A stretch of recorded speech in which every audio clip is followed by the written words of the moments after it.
নমস্কার বন্ধুরা, আপনাদের সবাইকে স্বাগত আমার চ্যানেল অনুস কুকিং অ্যান্ড ব্লগ চ্যানেলে। আজ আমি আপনাদের সাথে শেয়ার করতে চলেছি চিংড়ি ভাপা। একটি নতুন স্টাইলে চিংড়ি ভাপা তৈরি করব আজ। ভালো লাগলে অবশ্যই লাইক কমেন্ট শেয়ার করবেন, আর চ্যানেলে নতুন থাকলে প্লিজ সাবস্ক্রাইব করে পাশে থাকা বেল বাটনটি বাজিয়ে দেবেন। চলুন রেসিপিটি শুরু করি। আমি এখানে 250 গ্রাম চিংড়ি ভালোভাবে ধুয়ে নিয়েছি। উপর থেকে লবণ আর হলুদ মাখিয়ে রাখবো প্রথম থেকেই। উপকরণের মধ্যে লাগছে এখানে আমি বড় চামচের 1 চামচ পোস্ত আর বড় চামচের 1.5 চামচ সর্ষে নিয়ে নিয়েছি। সাথে কয়েকটা কাঁচা লঙ্কা নিয়ে বেটে নিয়েছি। প্রথমেই একটি বড় স্টিলের টিফিন বক্সের মধ্যে সর্ষে বাটা আর পোস্ত বাটাটা একসাথে দিয়ে দেব।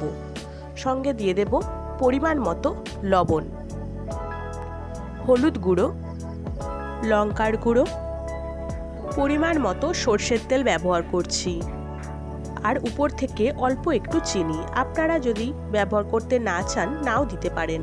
সব কিছু উপকরণ তেলের সাথে ভালোভাবে মিশিয়ে নিচ্ছি টিফিন বক্সের মধ্যেই। ভালোভাবে মেশানো হয়ে গেলে উপর থেকে দিয়ে দেব আগে থেকে লবণ আর হলুদ মাখিয়ে রাখা চিংড়ি মাছ।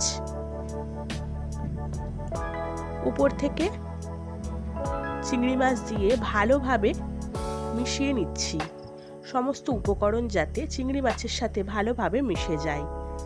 এবার উপর থেকে যে সর্ষে আর পোস্ত বাটার পাত্র ছিল সেই পাত্র ধোয়া অল্প একটু জল উপর থেকে ছড়িয়ে দিলাম।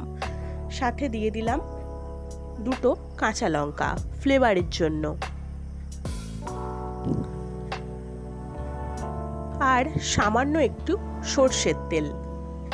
সব কিছু উপকরণ দেয়া হয়ে গেলে